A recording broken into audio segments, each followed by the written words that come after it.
Quality of life is the key. Every human being should have the right to a chance of life. They don't live on the same planet we live on. We said it wouldn't work, and it's not working. What is that telling us? Something's failing. I don't see the difference. Cruelty is cruelty is cruelty. That is not true. It isn't reducing costs.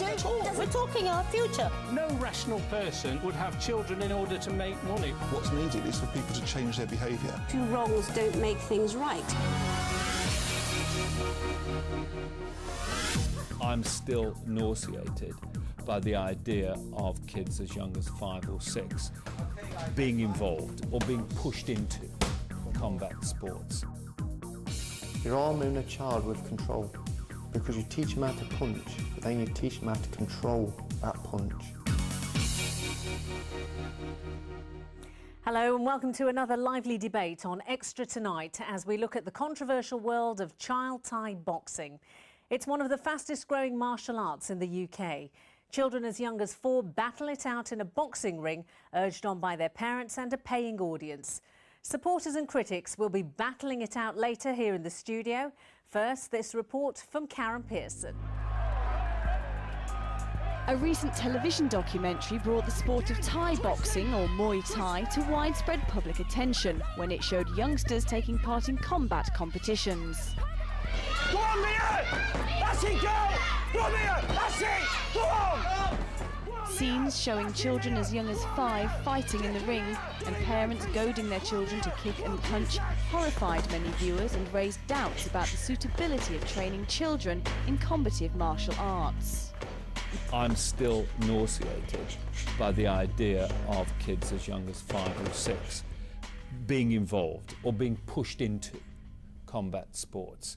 I do not think that this can in any way aid their psychological or social development. They are treated more akin to animals, like a trained dog or fowl that are bred and trained simply to fight.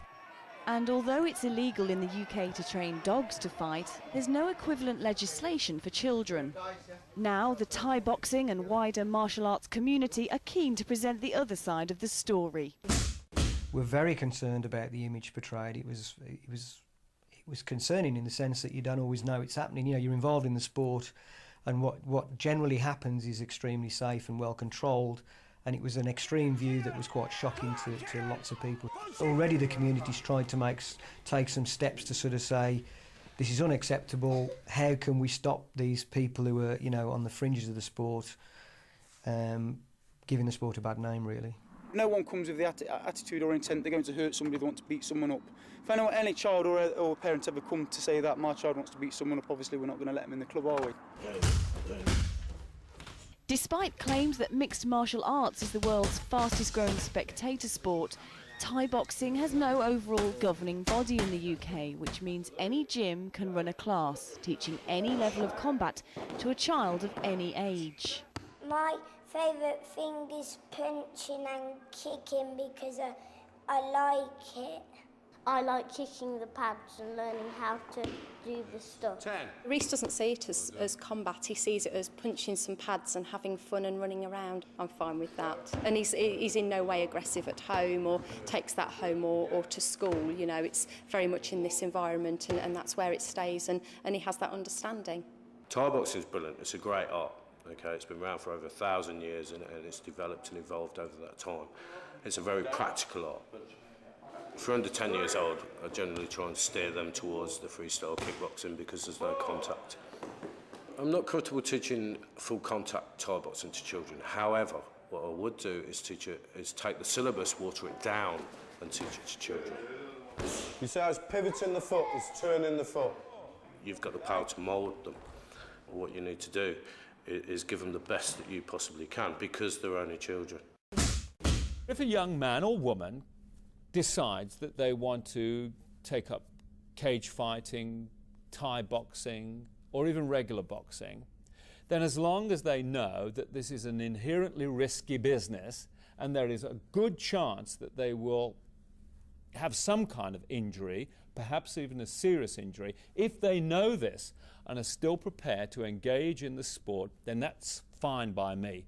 I don't think a child has a sophisticated enough intellect to assimilate the amount of information that's needed and to make a rational decision based on it. First got it when he was 6, didn't know any tricks. Matter of fact, first time he got on it, he slipped, landed on his hip and busted his lip. For a week he had to talk with a list like this. Now we can end the story right here, but Shorty didn't quit, it was something in the air. Yeah, he said it was something. Training at his gym near Nottingham, instructor Wayne Kirk regularly puts youngsters into the ring.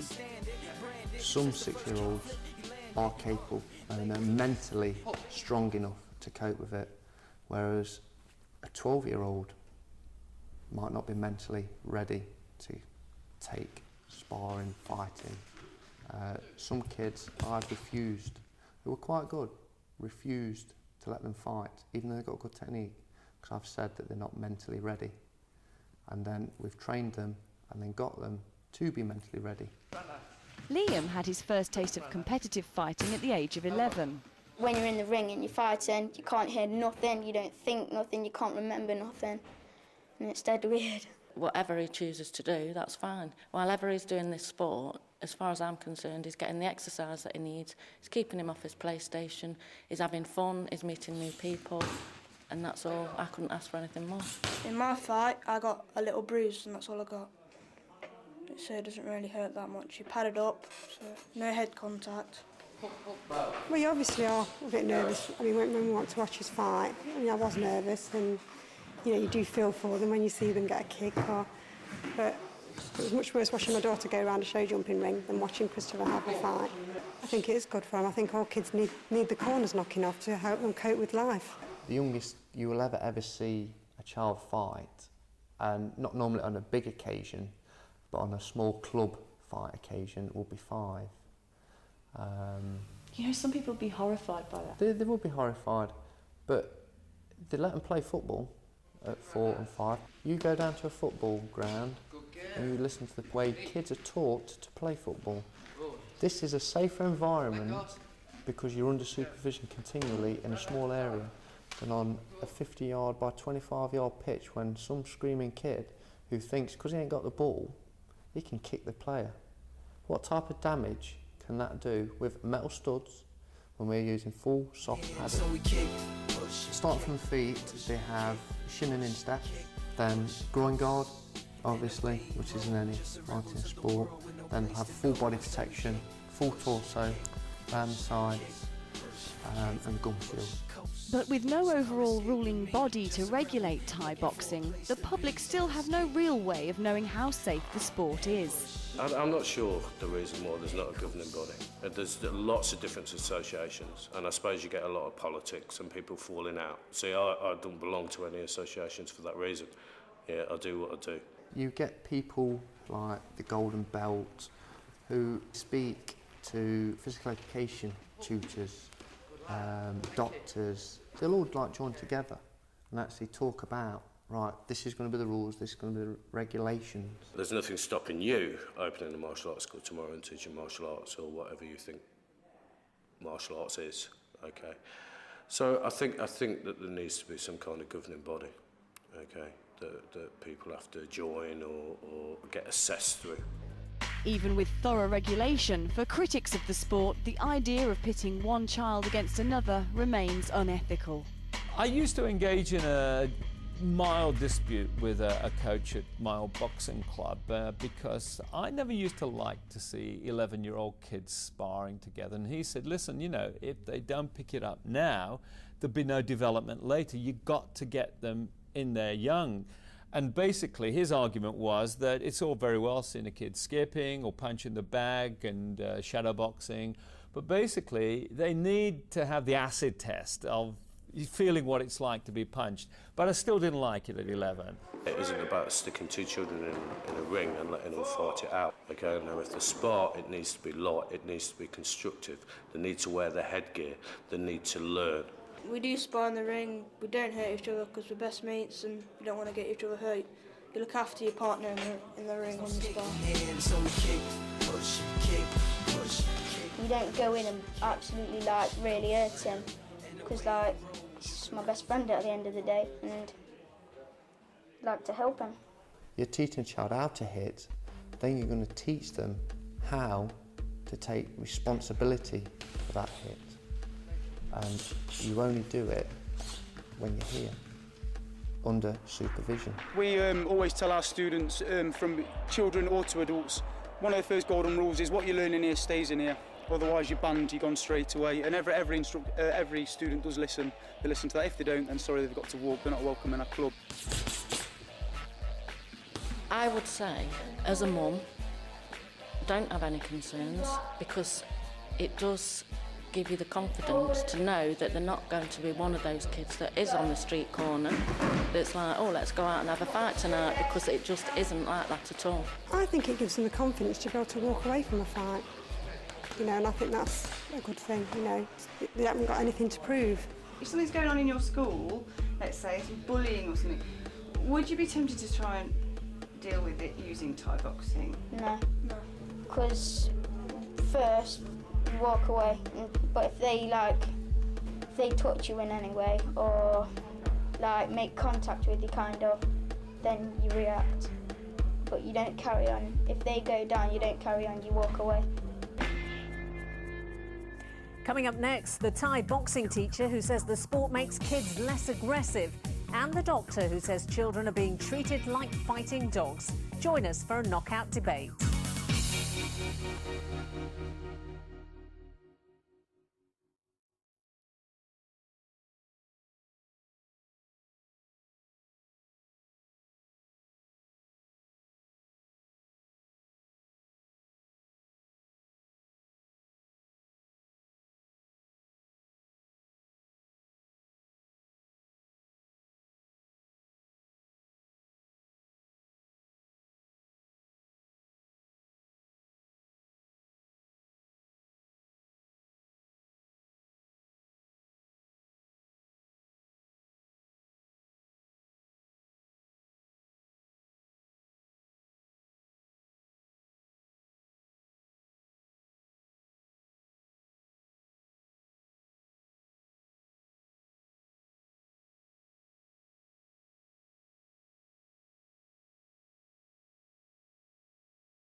Welcome back. Tonight we're debating child Thai boxing, one of the fastest growing martial arts in the UK, where tots as young as 4 fight each other in a ring in front of a paying adult audience. Right or wrong?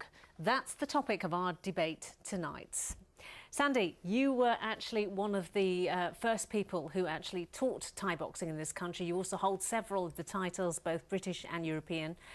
Children as young as 5, surely it's too violent for them. Don't like to use the word violence. Thai boxing really is it's not about aggression or violence. It's about actually teaching them the opposite, teaching them control, self-control, self-discipline. It's all about self.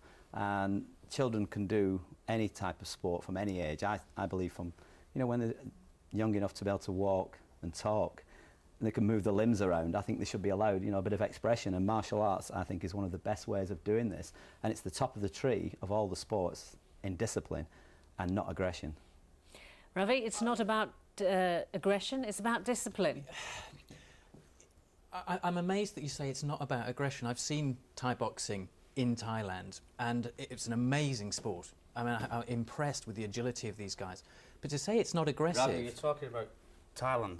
We're talking about kids over in England. Okay. It's totally different over here than what you've seen in Thailand. Yeah, I've also seen Thai boxing. It's Muay Thai boxing, isn't it? I've seen adult Muay Thai boxing fights in this country as well. We're talking about children. Yes. The rules are totally different. Okay, well, let's talk about the adults first. It's aggressive, and you're saying it's not aggressive, but the prime motive is to cause harm to your opponent. Now, you can tell me how it differs in children. It is on, as Jeff just said there, on an adult level. The minute the person becomes an adult, you can